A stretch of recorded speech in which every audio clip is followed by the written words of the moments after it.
Page number 426 personality test. अब personality test में हमारे पास कुछ पर्सनालिटी को असेस करने के लिए टेस्ट हैं जो डेवलप किए गए हैं, और इन टेस्ट को जैसे ही हम लोग अप्लाई करते हैं तो हम उसकी पर्सनालिटी के बारे में बता सकते हैं। कुछ ऑब्जेक्टिव टेस्ट हैं और कुछ सब्जेक्टिव टेस्ट हैं।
Reality test offer a way of getting information that is more generalized, standardized and economically than either observation or interviews। ठीक है, यहाँ पे उनका ये कहना है कि हमारे पास कुछ पर्सनालिटी टेस्ट इस तरह के होते हैं जो कि स्टैंडर्डाइज्ड होते हैं, जिसके थ्रू हम लोग इंफॉर्मेशन गैदर भी कर लेते हैं, और उनको अप्लाई करने के लिए भी हमारे पास इतने स्टैंडर्डाइज्ड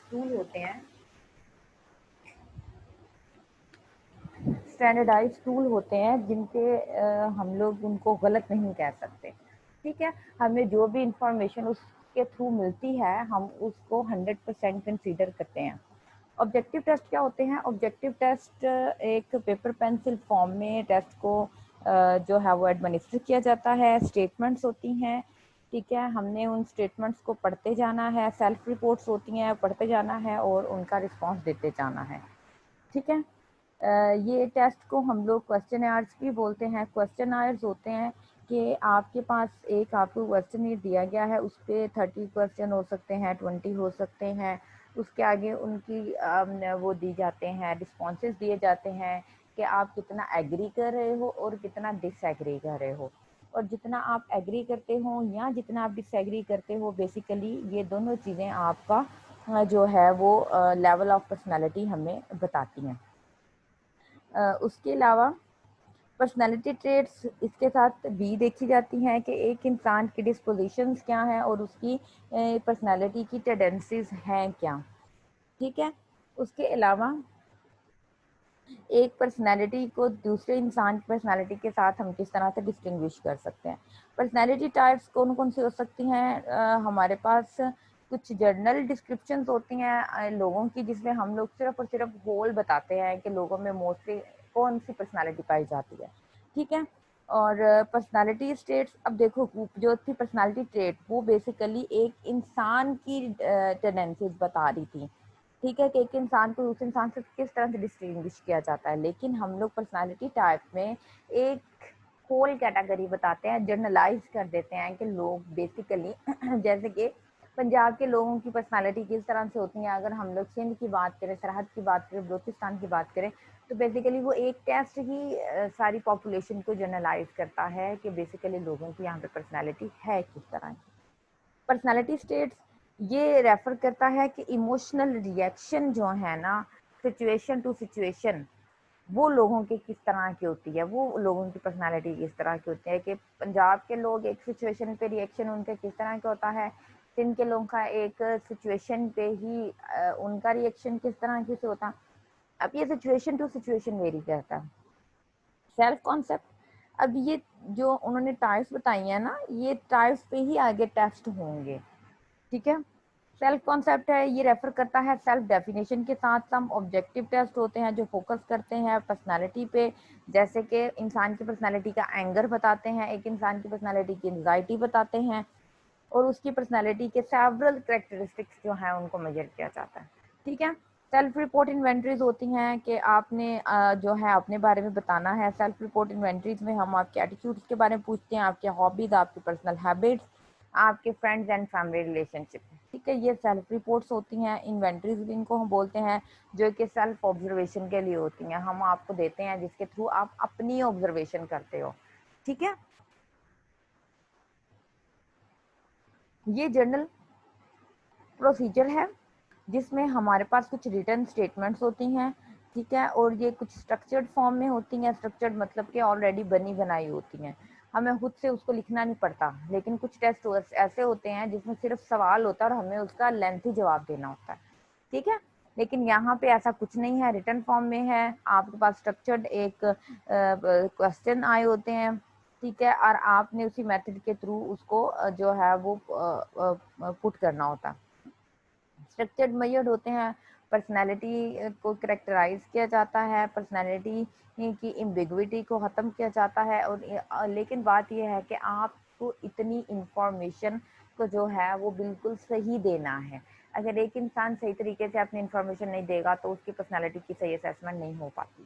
ठीक है, अगर आपसे पर्सनैलिटी असेसमेंट के लिए कोई भी इन्वेंट्री, कोई भी क्वेश्चन आए, कोई भी टेस्ट को अप्लाई किया जाता है तो बेसिकली आपको 100% जो है वो बड़े ही कंसंट्रेशन के साथ उस एक परफॉर्मा को फिल करना होता है। अगर आप उस परफॉर्मा को जो है वो अच्छे तरीके से या बिल्कुल कॉन्शियस वे में आके नहीं करेंगे तो आपके रिजल्ट्स अच्छे नहीं आएंगे।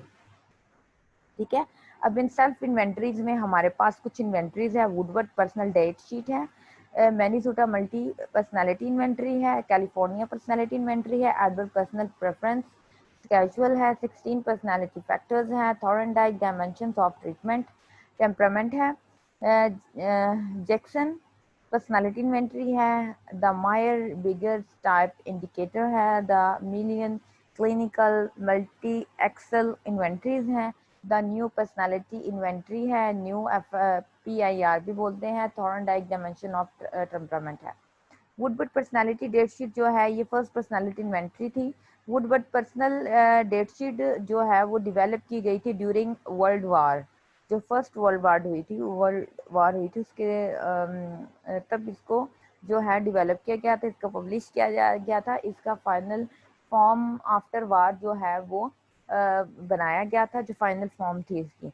इसका पर्पस था कि आइडेंटिफाई करना मिलिट्री के जितने भी लोग हैं जब वो एक वर्ल्ड वार से आते हैं या उनकी उस टाइम पे क्या मेंटली जो है वो एबिलिटी होती है, उनकी पर्सनालिटी पे वो वाली वर्ल्ड वार कितना असर करती है।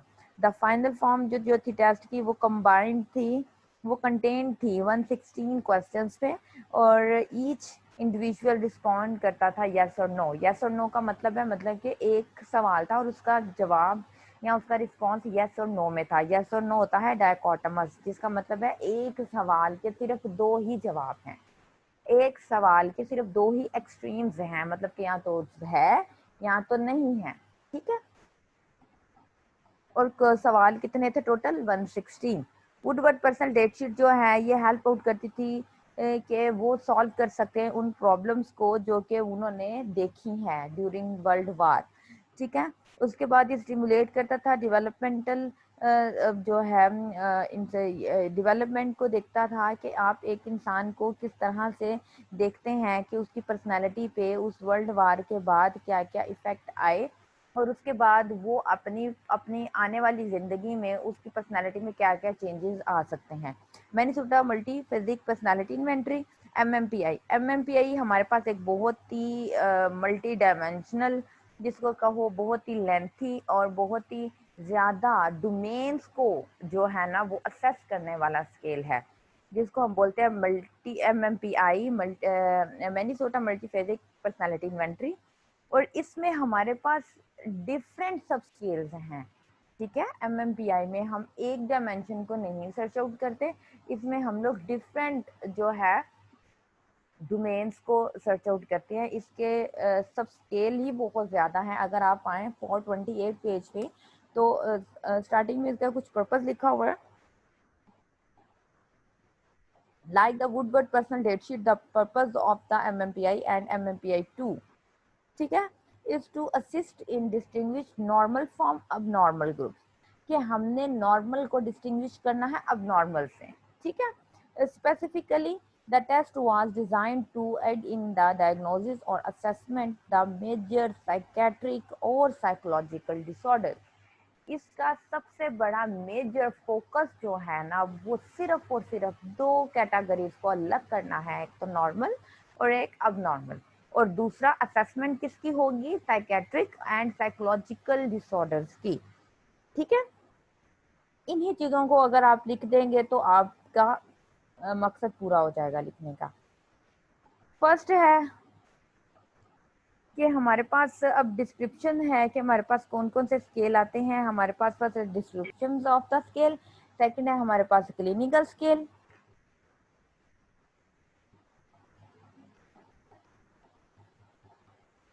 और एडिशनल स्केल, ठीक है। हमारे पास 3 टाइप्स के स्केल है, डिस्क्रिप्शन स्केल, क्लिनिकल स्केल और एडिशनल स्केल। अब जो हमारे पास डिस्क्रिप्शन स्केल है, बेसिकली ये हमारे पास इसमें कुछ स्केल्स आ रहे हैं, लाई स्कोर है, वैलिडिटी स्कोर है और के स्कोर है। बेसिकली ये क्वेश्चंस के स्कोर को बताता है, ठीक है। अब हमारे पास क्वेश्चंस के स्कोर्स जो हैं वो बताएंगे कि एक क्वेश्चन का क्या स्कोर आता है, और उसके साथ पता चलता है कि एक इंसान ने इस टेस्ट में कितना सच बोला है और कितना झूठ बोला है। अब ये जो स्कोर्स है ना, लाई स्कोर, वैलिडिटी स्कोर और के स्कोर, ये बेसिकली हमें बताते हैं कि इस टेस्ट में एक इंसान ने कितना झूठ बोला है, इस इंसान ने स्कोर में कितनी वैलिडिटी है, और इसी इंसान के इन्हीं स्कोर्स में कितने ज्यादा जो है करेक्शन है, ठीक है। समझ आ रही है मेरी बातों की क्लास?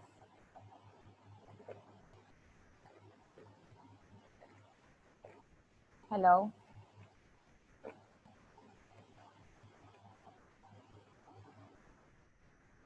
आप लोगों को समझ आ रही है मैं जो बता रही हूँ?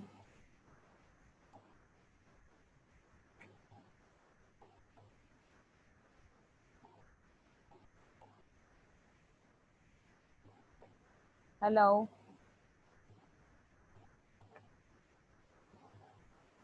आयजा, अक्सा, अरूज, हीरा, आप सब लोग सो रहे हो? मैं मीटिंग कैंसिल कर दूं? मैम आ रही है, आवाज आ रही है, समझ भी आ रही है।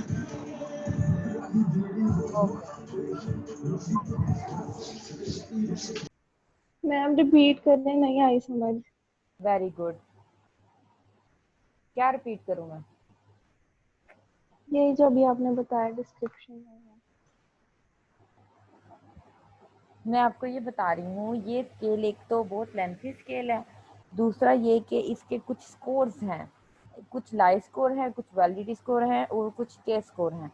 जो लाई स्कोर्स होते हैं ये बताते हैं कि इसको, इस पूरे टेस्ट को करने के बाद जब हम लोग लाई स्कोर लगाते हैं तो वह पता चल जाता है कि इस इंसान ने इस पूरे टेस्ट में कितना झूठ बोला है, ठीक है। और वैलिडिटी स्कोर हमें ये बताता है कि उसके ने इस स्कोर की कितनी वैलिडिटी के साथ जवाब दिए हैं, और उसके स्कोर बताता है कि कितनी ज़्यादा करेक्शन है इसके पूरे स्केल को फिल करने में, ठीक है। क्योंकि ये स्केल बहुत लेंथी है, इसके कम से कम से आइटम जो हैं 399 तक इसके आइटम्स होते हैं, और इतनी ज़्यादा आइटम्स को फिल करने के लिए भी उसको कम से कम 2 घंटे चाहिए होते हैं, ठीक है। तो लाइफ स्कोर बेसिकली ये बताता है कि इंसान ने कितना ज़्यादा जो है वो सच के साथ, कितना ज़्यादा झूठ का सहारा लेके इस टेस्ट को पास किया है या इस टेस्ट को फिलअप किया है। एफ स्कोर उसका जो है वो बताता है कि ये स्कोर को जब हम लोग रिकॉर्ड कर रहे थे या उसके स्कोर को जब हम लोग टेस्ट हम उससे ले रहे थे तो हम लोगों ने उसको जो है वैलिडिटी को बिल्कुल उसने जो है वो बेहतर नहीं किया, इसकी वैलिडिटी लो आ रही है, ठीक है। उसके बाद है के स्कोर। अब के स्कोर भी जो है वो उसकी करेक्शन को बताता है कि उसने क्लिनिकली वेरिएबल्स को देखते हुए कितना ज़्यादा जो है वो करेक्शन की तरफ गया है और उसने करेक्शन को फॉलो किया है और करेक्शन के साथ जो है इन सवालात को फिल किया है। ठीक है, क्लिनिकल स्केल्स हमारे पास जो आ रहे हैं, अब हमारे पास बेसिकली स्केल्स आ रहे हैं। पहले हमारे पास स्कोर्स थे, अब हमारे पास MMPI के स्केल्स आ रहे हैं। हाइपोकॉन्ड्रियासिस स्केल है जो कि बताता है कि एक इंसान वाकई ही मेंटली तौर पे कितना हेल्दी है, क्योंकि कुछ लोग अपने जिस्म को लेके इतने ज़्यादा कॉन्शियस होते हैं कि उनको ऑल टाइम लगता है कि हम लोग मोटे हैं। ठीक है, या हम लोग जो है वो इतने ज़्यादा हेल्दी हो गए हैं कि जिसकी वजह से उनकी पर्सनालिटी का ही ये एक पार्ट आ जाता है कि एक मेच्योरिटी पार्ट आ जाता है कि हमें स्मार्ट होना है। ठीक है, या उसको लगता है कि मैं इतना ज़्यादा बीमार हो गया हूँ और मैं जो है कभी सही हो ही नहीं सकता। ठीक है, हालांकि वो नॉर्मली तौर पे उसकी फिजिकली तौर पे वो हेल्दी है, लेकिन मेंटली तौर पे वो इतना बीमार है कि उसको लगता है कि मैं फिजिकली तौर पे भी बहुत ज़्यादा बीमार हो चुका हूँ। हाइपोकॉन्ड्रियासिस स्केल ये हमें बताता है। ठीक है, उसके बाद है डिप्रेशन। डिप्रेशन में बेसिकली हम लोग उस इंसान का डिप्रेशन को असेस करते हैं कि क्या वाकई ही उस इंसान का मूड लो है, क्या वो लोगों में उठना बैठना उसने छोड़ दिया है, क्या वो तन्हाई पसंद हो गया है। हिस्टेरिया। हिस्टेरिया में क्या है कि ये बेसिकली औरतों में मौजूद होता है। ये टाइप को तब देखा जाता है जब औरत को लगे कि मेरी बाजू का मेरे जिस्म का एक हिस्सा पैरालिसिस में चला गया है, या मुझे कोई कार्डिक प्रॉब्लम हो गई है, या मुझे कोई गैस्ट्रिक इंटेस्टाइनल कंप्लेंट्स आना शुरू हो गई हैं। बेसिकली बीमारी उसको कोई भी नहीं होती, लेकिन वो ऐसी ऐसी कंप्लेंट्स देती है कि जिसकी वजह से उसको खुद भी यही फील हो रहा होता है कि मैं बहुत ज़्यादा बीमार हो गई हूँ। ठीक है, साइकोपैथिक डेविएट स्केल। अब साइकोपैथिक डेविएट स्केल जो है बेसिकली ये एक इमोशनल रिस्पॉन्स को बताता है, ये इंटेलिजेंस को बताता है। इसमें ये देखा जाता है कि आप वाकई इमोशनली कितने ज़्यादा स्ट्रांग हो और कितने ज़्यादा स्ट्रांग नहीं हो। इंटरेस्ट के लिए बताता है कि आपका किन चीज़ों में इंटरेस्ट है और किन चीज़ों में इंटरेस्ट नहीं है। ठीक है, आपकी लाइफ में जब इंटरेस्ट का पता चल जाता है तो आपके लिए एक वे को तलाश करना या एक वे की तरफ जाना आसान हो जाता है। जब आप किसी चीज़ में इंटरेस्ट डेवलप ही नहीं होता तो फिर आपका वहाँ जाना मुश्किल होता है। बहुत से अच्छे या जिनको बोलते हैं जो लोग अवेयरनेस रखते हैं, तो वो बेसिकली अपने किसी भी एरिया को चूज करने के लिए सबसे पहले इंटरेस्ट टेस्ट ज़रूर करवाते हैं। वो ये देखना चाहते हैं कि हमारा इंटरेस्ट है किस चीज़ में। ठीक है, फिर जो जिस चीज़ में उनका इंटरेस्ट या जिस चीज़ में उनका स्कोर ज़्यादा आता है वो उसी चीज़ को चूज़ करते हैं या उसी प्रोफेशन को चूज़ करती है। Paranoia scale. पैरानोया स्केल हमारे पास वो होता है कि जिसको जो है ऐसी आवाज़ें महसूस होती हैं जो कि होती ही नहीं है।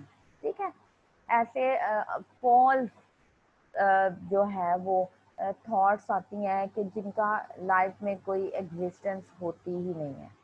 ठीक है, जैसे कि आवाज़ें आना, जो चीज़ें मौजूद नहीं हैं, ऐसी चीज़ें नज़र आना जो कि रियलिटी में मौजूद नहीं है, इसको पैरानोया स्केल बोलते हैं। या फिर इंसान को लगना कि मुझे जहर दिया जा रहा है। फॉल्स बिलीव्स हो जाते हैं उसके, उसको लगता है खाना जो भी आ रहा है उसमें जहर है, पानी है उसमें जहर है, लोग मुझे मारना चाहते हैं, लोग मेरे दुश्मन हो गए हैं। तो बेसिकली ये अब नॉर्मेलिटी को चेक करने के लिए हम पैरानोया स्केल को यूज़ करते हैं। साइकेस्टिथेनिया स्केल है। ये स्केल जो है बेसिकली साइकेट्रिक पेशेंट के लिए होता है जो कि फोबियाज और कंपल्सिव डिसऑर्डर के साथ होते हैं। फोबिया होता है डर, होप, किसी अनचाही चीज़ का या अनरीजनेबल चीज़ का होप जो है जब लोगों में आता है तब हम लोग उस पर साइकास्थीसिनिया का स्केल जो है वो अप्लाई करते हैं। उसके अलावा स्किज़ोफ्रेनिया स्केल है। स्किज़ोफ्रेनिया स्केल बेसिकली जो है उन लोगों पे अप्लाई किया जाता है जो कि अवे फ्रॉम रियलिटी होते हैं, जो अपनी दुनिया से कट गए होते हैं और ऐसी दुनिया में रहना शुरू कर देते हैं जो कि उनकी फैंटेसाइज दुनिया होती हैं, या फिर वो दुनिया होती है जिसमें वो अनचाही या ऐसी चीज़ें जो नज़र नहीं आती उनसे खुद से बातें करते हैं, उनके साथ रहते हैं और उन्हीं की दुनिया में रहना पसंद करते हैं। ठीक है, उसके बाद है हाइपोमेनिया स्केल जो है बेसिकली ये वो स्केल है जो कि बताता है एक इंसान कितना ज़्यादा लेजी हो चुका है और उसकी लेजीनेस की वजह से उसका उस एक काम को करने का स्टाइल बिल्कुल डिफरेंट हो जाता है। एक होता है मेनिया, हाइपर एक्टिव, एक होता है हाइपोमेनिया। हाइपर एक्टिविटी से थोड़ी एक्टिविटी उसकी कम हो जाती है, लेकिन वो इंसान ऑल टाइम तेज तेज काम तो करता है, लेकिन हाइपर इतना नहीं होता जिसकी वजह से प्रॉब्लम हो। लेकिन उसकी हाइपर एक्टिविटी या तो बहुत ही स्लो डाउन होती है या फिर बहुत ही ज्यादा हो जाती है। इतनी स्लो डाउन होती है जैसे कहते नहीं, वो स्लो मोशन में एक इंसान चलना शुरू कर देता है, स्लो मोशन में काम करना शुरू कर देता है, जिसको देख के वाकई आपको भी लगता है कि हाँ इस बंदे के साथ कोई ना कोई प्रॉब्लम जरूर है। ठीक है। उसके बाद एडिशनल स्केल है। एडिशनल स्केल में जो है बेसिकली वो स्केल है जो कि सोशली विड्रॉ कर देते हैं, सोशली कांटेक्ट नहीं करते, जो कि लोगों के साथ रहने में बिल्कुल अच्छा फील नहीं करते। ये वो लोग हैं कि बेसिकली जो हॉस्पिटलाइज्ड हो जाते हैं, ठीक है, अपने मेंटली इलनेस की वजह से, और वहाँ से कुछ काउंसलिंग करते हैं, वहाँ से गाइडेंस लेते हैं। ठीक है। तो बेसिकली वो सोशल एडिशनल स्केल में आते हैं कि जो लोगों का सोशली जो एंगेजमेंट है वो कम हो जाती है। ठीक है। MMPI 2 जो है ये री स्टैंडर्डाइज किया गया था। MMPI 2 में 566 आइटम्स थी। ठीक है। लेकिन अब MMPI 3 है जिसमें 399 आइटम्स हैं। ठीक है। 566 के इसको कम करते करते करते करते इन्होंने 399 तक आइटम्स को ले आए, क्योंकि इतनी ज़्यादा आइटम्स थी, लोगों को पढ़ने में, उसको करने में बहुत ज़्यादा प्रॉब्लम को फेस करना पड़ता था।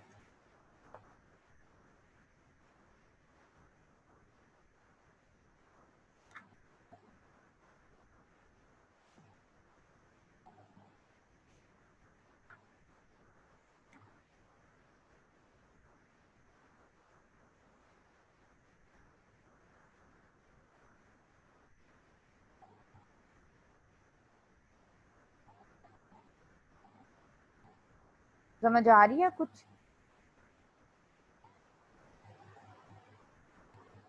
कैलिफोर्निया पर्सनालिटी इन्वेंट्री जो है ये प्रिपेयर्ड किया गया था 1987 में। इसका सेकेंड ये जो है बेसिकली एक पर्सनालिटी टेस्ट है MMPI की तरह।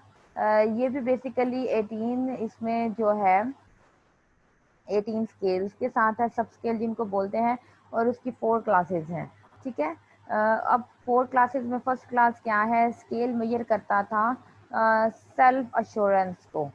ठीक है, कि आप सेल्फ कितने ज़्यादा अश्योर हो किसी भी चीज़ को करने के लिए। इंटरपर्सनल इफेक्टिवनेस, कि आपका लोगों के साथ रवैया कैसा है। उसके अलावा ये आपकी एक्टिवनेस को देखता था, रिसोर्सफुलनेस को देखता था, आपकी कॉम्पिटेंसी को देखता था, आउटगोइंग को देखता था। क्लास 1।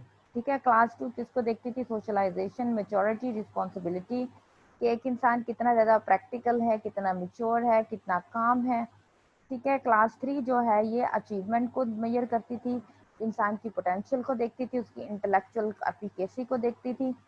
ठीक है। और वो देखती थी कि वो कितना सिंसियर है, कितना एफिशिएंट है, कितना मेच्योर है, और कितना ज़्यादा फोर्सफुल है।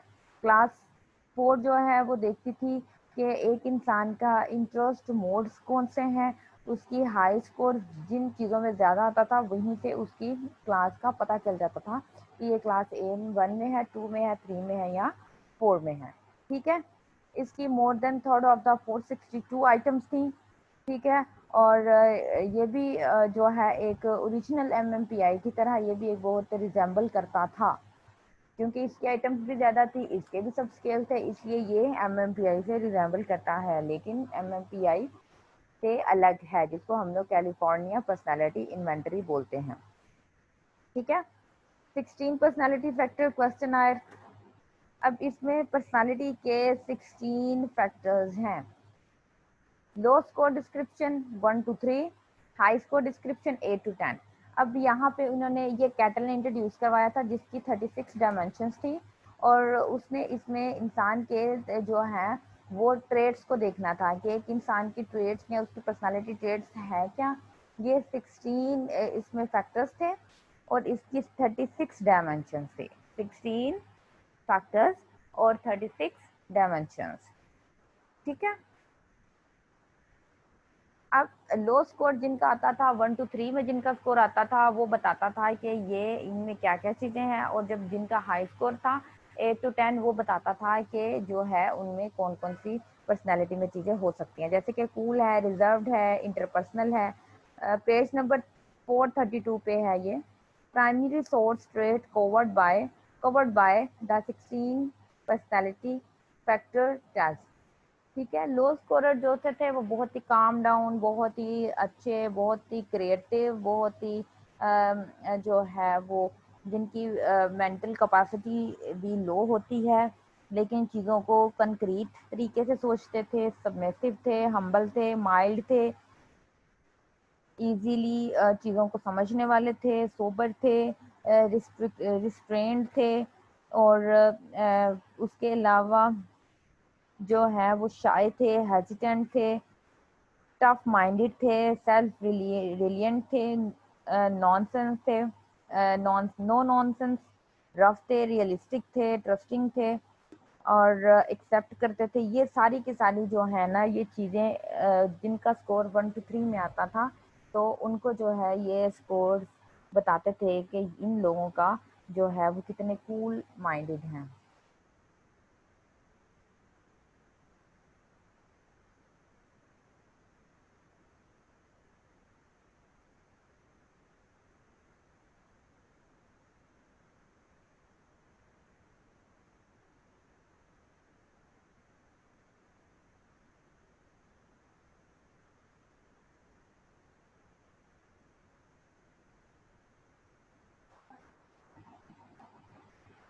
ठीक है।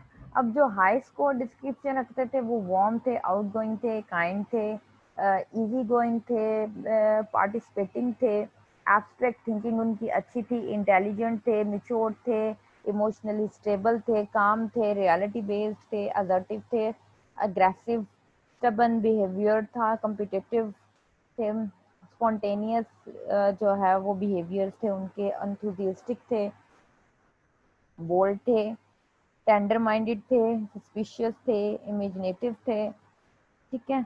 ये सारे के सारे आपने जो है ना वो याद करने हैं कि आपने बेसिकली ये बताना है कि वो 16 पर्सनालिटी फैक्टर्स थे कौन से। अब 16 के फर्दर देखें आप, कूल में कितने ज़्यादा आ रहे हैं, रिजर्व है, पर्सनल है, डिटैच्ड है, फॉर्मल है, आलूफ है।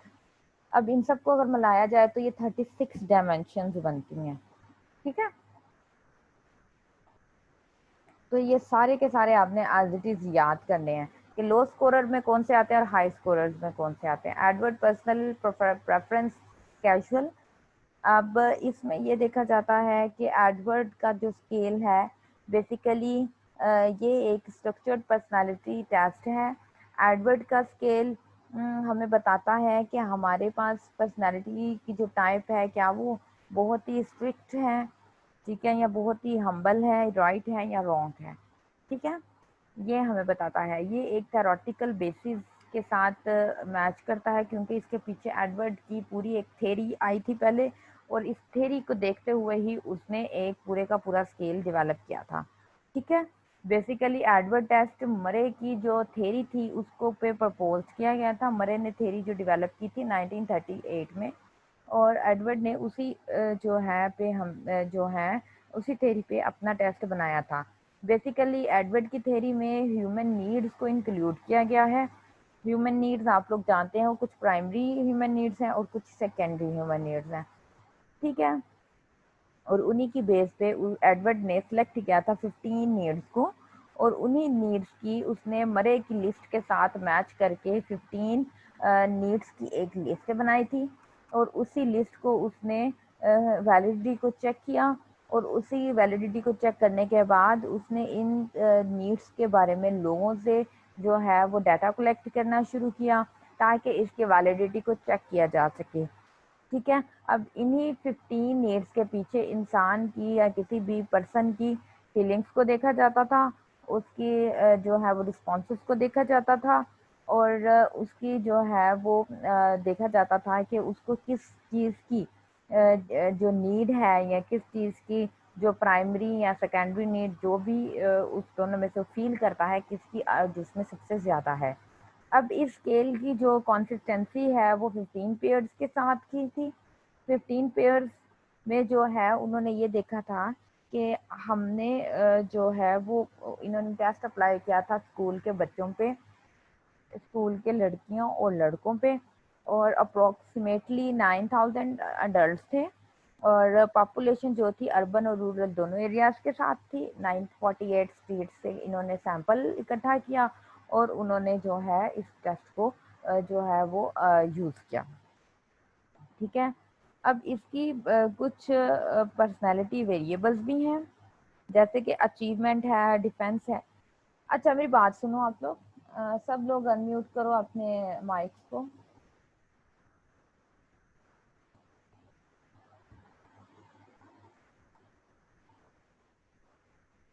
स्टूडेंट्स,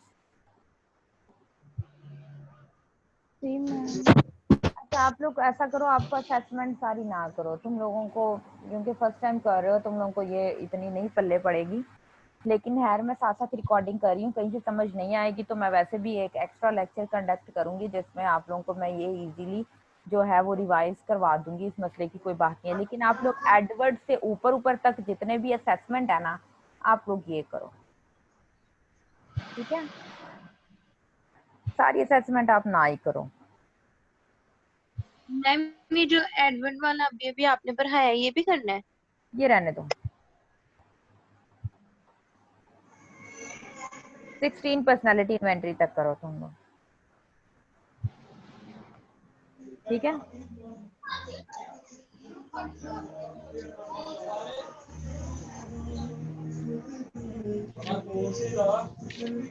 ओके आप लोग म्यूट कर लो।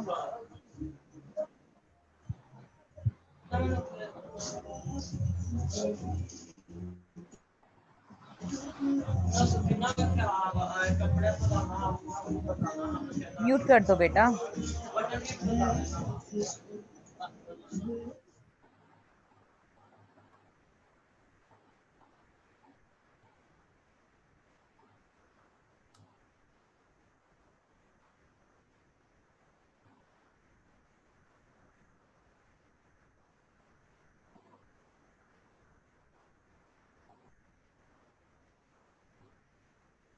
मैं आपको स्क्रीन शेयर करती हूँ। अब हम लोग नेक्स्ट चैप्टर स्टार्ट कर रहे हैं। ठीक है,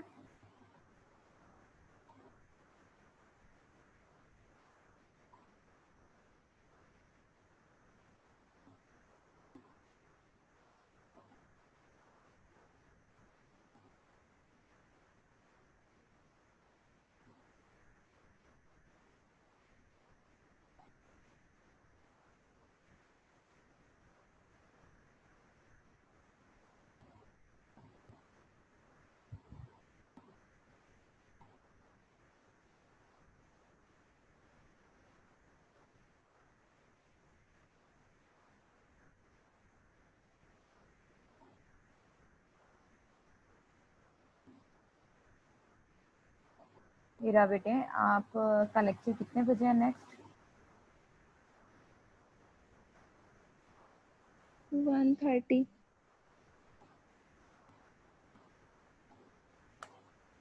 उसके बाद आप लोग फ्री हो? जी मैम।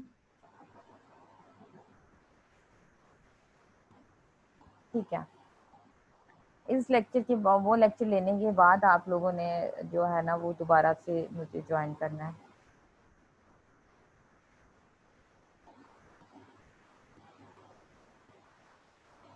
आप लोगों को कोई मसला तो नहीं है?